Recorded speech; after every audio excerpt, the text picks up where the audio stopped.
Hello, and welcome to Flourish, where we explore how to nurture, coach, and inspire the children we love to let their genius blossom. I'm your host, Diane Planadin, and I'm a very proud parent of a baby genius named Nicholas. We are not here to unravel the mysteries of the mind. That I will leave to the scientists. I wanted to share my knowledge and experience as I believe it's my purpose to help others and to help them bring out the best in the next generation. I created this outlet so we could reach a global community with a common interest in raising our children to discover the gift within them and develop their natural talent.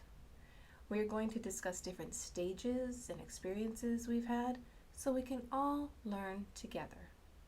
I'm looking forward to hearing your own stories we can share with the community as we build a strong foundation for the future. So my story today is school related, and Nicholas came home after school one day. It was Art Appreciation Day. He had been so excited that morning to finally get some hands-on, get messy, let's create, and I could hardly wait to see what he had produced. So imagine my surprise when he comes home and proclaims, "The art part of art appreciation was only appreciation." They'd watched a slideshow about, some artist and heard the history of the artist, and that would be really boring. Thank goodness there wasn't a test on that. So the next month, because it was a monthly thing, as Art Appreciation Day came around, I decided to volunteer in the classroom. There were some handouts, some small jobs to do. I needed to see this for myself. Could it really be that bad? Did they really not create? Was he exaggerating? Surely they got to at least color something. Well, as usual, Nicholas was correct. He had described this non-event verbatim. I made up my mind right then and there. I was going to volunteer to lead the art appreciation for his class the following year. In the words of Pablo Picasso, action is the foundational key to all success. Gotta love that one. So I looked for the fun stuff. My goal was to simply let them explore different mediums and feel the excitement in creating an original work of art. This was not a competition. This was not for a gold star, let alone a grade. This was to be a base that they could build upon with their own imagination. My goal was to inspire them to take a work of art and make it their own. I've always said, you never really know how to do something until you do it. So we all jumped in together with both feet. And it was fantastic because I had no idea how to teach, let alone teach art appreciation. I thought, why not? Jumping in with both feet. If my predecessor could do it, then I could do it. The first step was to choose an artist. Years prior, I had seen the work of an artist in Carmel, California, by the name of George Rodrigue. And what captured my eye was his blue dog. Actually, in this art gallery, there was nothing but blue dogs. It was all full of blue dogs everywhere. So striking and yet so simple. Unfortunately, I couldn't afford to buy a blue dog painting, but I could afford to buy the book. And the book was full of fun and fanciful renditions he'd done with his blue dog. And to talk about an artist like that and what inspired him, it was actually a really good start to the art appreciation class. Rodrigue had included a little pop-out of his precious dog in the back of the book with a dedication. What I do know, Rodrigue says, is that the blue dog, in some form or another, will remain a presence in the hearts of the people who have come to know her, and I hope in the hearts of those who may join Blue Dog in her journeys yet to come. So I took that to mean Blue Dog could take the form in the student's imagination. I made a sample first, just to see if it could be done. Didn't want to start art appreciation with a difficult task. Oh, I was excited by my accomplishment and my journey to get there. So I knew it felt right to share the blue dog with the students. Knowing that this project would likely take only a few days to complete, there was a lot of anticipation, not to mention the creativity flowing. I felt like I was 10 again, immersed with all those brilliant, exceptional artists, each one an original, each one a snowflake. Yes, a snowflake taking on their own unique form. What really surprised me is that some of them didn't want to trace the blue dog. They didn't want to look at the blue dog. They wanted to create their own blue dog. They just wanted to draw directly on the canvas. Oh, how bold, how brave. That's amazing. I didn't even have the gumption to do that. What courage. The creativity was oozing out without even a thought to interrupt the process. It was absolutely spectacular. You know, there's a foreword in George Rodriguez's book by Tom Brokaw, and he sums up the appreciation of art, and I thought this was very apropos as well. Any appreciation of art is a subjective experience. If it moves you, lingers after you've walked away, makes you laugh, or simply infuses you with a good feeling, it passes the test. Blue Dog does all that. And like the best of dogs, whatever their color, she asks nothing in return. Blue Dog is a reminder that there are some things in life that we should just accept on their own terms and never take for granted. I wish my junior high school teacher knew that, because when it came to art appreciation, well, we were challenged. You see, I have a very talented sister when it comes to art. She can draw, she can paint, she can sculpt. She is an artist. So in junior high school, we happened to have the same art teacher. And since we were only 1 year apart, highly likely for something like that to happen. Everything my sister did garnered a gold star, an A+, an exhibit in the vestibules and hallways, which was absolutely fantastic. Fantastic. The problem was our art teacher continually compared me to my sister. Why can't I draw like her? Why can't I complete a project like her? Where was my creativity already? He thought because we came from the same gene pool, I should also have her artistic ability. Well, after what I thought was my best work ever for my skill set, I managed to get a solid B. That was my first B ever in art class. I was like, wah! And I wasn't sure what I was being compared to anymore.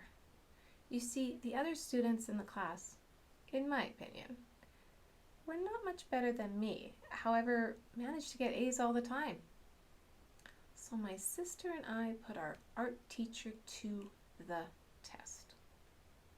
The next assignment I would get, she would draw for me.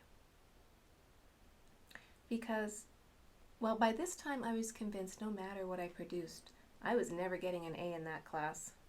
It would not be good enough in his eyes. We had to do a pencil drawing of a famous person, a portrait, well, more like a caricature. So I chose W.C. Fields, and my sister did the drawing for me. We've never told anybody what we were doing, not even my mom. So you're the first to hear this story out loud. This may have been my first real soiree into the love of doing experiments or literally learning by doing. I'm pretty sure I don't need to tell you the end result.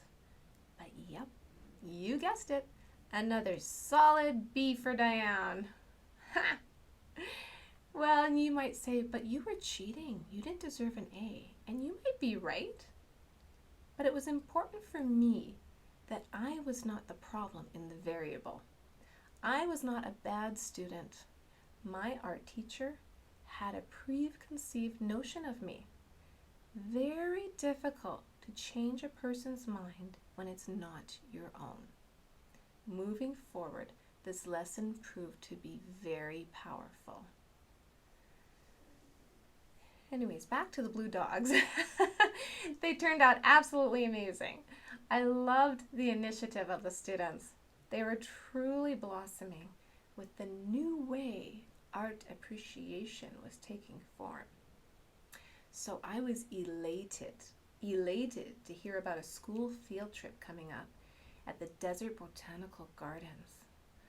Chihuly had an exhibit called The Nature of Glass.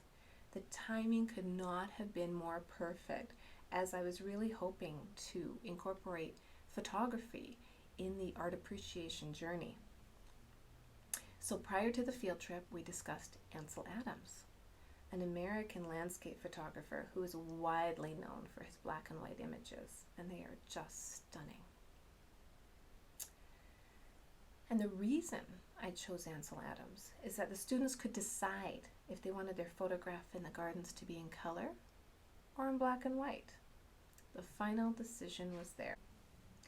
Since this was 2009 and cell phones were not prominent in schools, let alone cell phones with cameras, we decided to share a camera.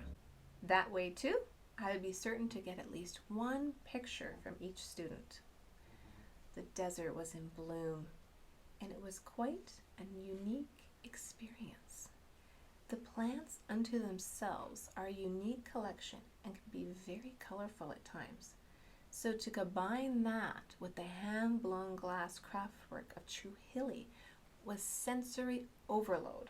As the group meandered through the gardens, it was fascinating to see through their eyes what they saw, what they captured, and what the end result was. There was no rush, no deadlines, no worries. We just had to get a picture before we got back on the bus. So we were all allowed to just absorb and enjoy the next few hours. I like to meander. What was truly interesting was how unique each student captured the beauty of the desert. The beauty of the desert plants in concert with the reflection of the glassworks. The glassworks are works of art. The moment we entered the garden, we were smacked in the face with a spectacular hand-blown glass sculpture called the Sun. We were dwarfed in its presence. There was a field of yucca surrounded by desert towers, soaring whimsical sculptures of yucca in hand-blown spikes of chartreuse-colored glass. There was a rowboat called the float boat, my personal favorite, filled with glass balls, some of which escaped as they cascaded on the dry earth. They reminded me of giant colorful marbles, with the exception of the cat's eye. I didn't see one of those. There was a glimpse in the background of his red reeds, black saguaros sculptures, the blue reeds, marlins, and floats sprouting from the dry desert terrain. It was just dramatic. The contrast was invigorating and not to be missed by those tiny humans. Some who saw the garden for the first time ever, and most that saw Chihuly's work for the first time ever. Some who could not decide what to photograph, so they took their time. Some who could not decide what to photograph, so they took many. Some that just couldn't decide and needed a wee bit of encouragement. because this was supposed to be fun, not serious. This was supposed to be their idea of photographic art, not mine. It was also my first time at the Desert Botanical Gardens, but was definitely not my last. Truly spectacular. I only wish I'd gone back for the evening tour to see how the light changes, not only the landscape, but the glass. Some students later on told me they did go back. They took their parents after talking non-stop about what a fantastic day they'd had. And it may not have even been about photography, but it was definitely a memory worth sharing. After all, a picture's worth at least 1,000 words. We had a great many artistic adventures that year and explored different mediums of art. For the grand finale, I decided it was time to really get messy. So I chose Jackson Pollock. The students were intrigued by his drip style and were given a blank canvas in which to create. Unfortunately, that day there was a bit of delay beginning our final project. As I was schlepping the supplies into the school, I was commandeered by then acting vice principal of the school, just as I was passing the front desk to check in. It was urgent she speak with me immediately. Of course, I'm carrying boxes and canvases and didn't have a lot of mobility. What happened next was a bit of a blur as she shuffled me towards a door, which I was soon to find out was a supply closet. One of those narrow ones that is barely the width of a box of photocopy paper. As I entered with supplies in hand, I initially thought she was going to give me some art supplies, as I had provided all the material to this point. To my horror, she followed me into the closet and closed the door.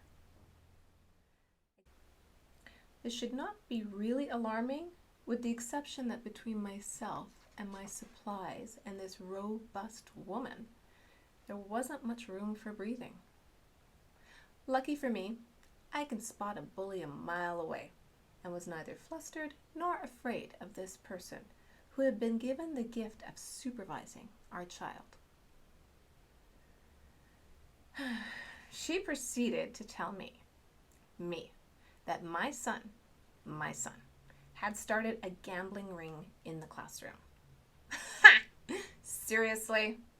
Are you laughing out loud when you hear this? Because you should be. Neither my son nor any of his schoolmates, which were all baby geniuses, have any idea how to establish and run a gambling ring. As I stifled a laugh and managed to be the bigger person per se and reassured the acting vice principal of my empathy, I assured her that Master Nicholas will be addressed accordingly. If she wished to suspend him or what have you, that was fine.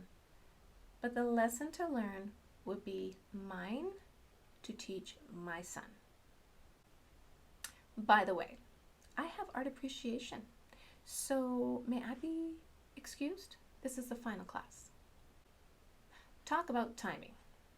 There you go. So, we decided to have art appreciation outside, and it was a beautiful spring day, and we could go to town on the canvases, spread them out on the lawn. The students who had just been reamed out by the teacher and acting vice principal for the gambling ring needed to get outside, needed to run, to create, to just let themselves go. So the drip art almost became spin art. There was paint flying everywhere on the canvases. So if you're ever looking for stress relief, just fling paint at a canvas. It's just fill your brush, go outside, and just start flinging away. All this pent-up anguish produced the most amazing, creative, and colorful mini Jackson Pollock inspired art ever. It was a fantastic way to end the day, myself included. I never did tell Nicholas what the acting vice principal did, A young person doesn't need an adult's burden. No one knows your child better than you. Always, always, always give your child the benefit of the doubt. Put yourself in their shoes just for a moment and think about it. How you would like your younger self to be talked to. I did discuss the gambling with him and the perception it led to with his teacher. None of them honestly knew that if they made a little bet with real money, that it was considered gambling. And I believed him. After all, the definition of gambling was never discussed. They just thought it was fun. You know, that reminds me, Nicholas and I were sitting in an airport lounge one time, and we loved to play cards. And we were told by the people that worked there we weren't allowed to play cards because it was considered gambling. So I'm like, hey, I know perception to some people is their own reality, but sometimes you have to use your common sense. So this little mishap of Nicholas and the gambling ring at school never happened again. So it was an honest mistake, and it was a posse of kids just having fun. So I hope the students in Nicholas's art appreciation class still have their blue dog project, or maybe at least they took a picture of it. I hope they remember wandering through the desert botanical gardens, and I hope they remember how fun it was to just get messy and fill a paintbrush, throw it at a canvas, just like Jackson Pollock. But most of all, I hope they remember how they felt. Intelligence needs to be fed. Just like we need to feed our bodies to grow, our minds need new information, new ideas, and inspiration. And I'm just so thankful for you spending your time with me today and hearing my stories, because I really want to hear yours. So please subscribe and consider leaving a gracious review and feedback. As we build this show, it's important we know the content is helpful. If you would like to support the show, please visit the flourish.mom, that's M-O-M, website, and click on the Patreon link or join the community. I want to hear your stories of how art has inspired you, how art has nurtured your children, or how art affects your students in the classroom. And if any of Nicholas's former classmates are out there and you still have your blue dog or a picture of your artwork, I would love for you to share it with me. And I would love to post it on the fan art page of the website. So please let me know. Together, we will reach a global community with a common interest in nurturing, coaching, and inspiring the children we love at any age, develop their genius, and to let it flourish. We are all born with a gift. We are all born with purpose. Life's journey is to hone and develop that gift as purpose changes within. Thank you, Nicholas, my sweet son, for your awesome music composition for the show. And remember how art always makes you feel. Maya Angelou has a fantastic inspirational quote. She says, "People will forget what you said. People will forget what you did. But people will never forget how you made them feel." So true. So my friends, live well. Thanks for listening, and I'll see you next week.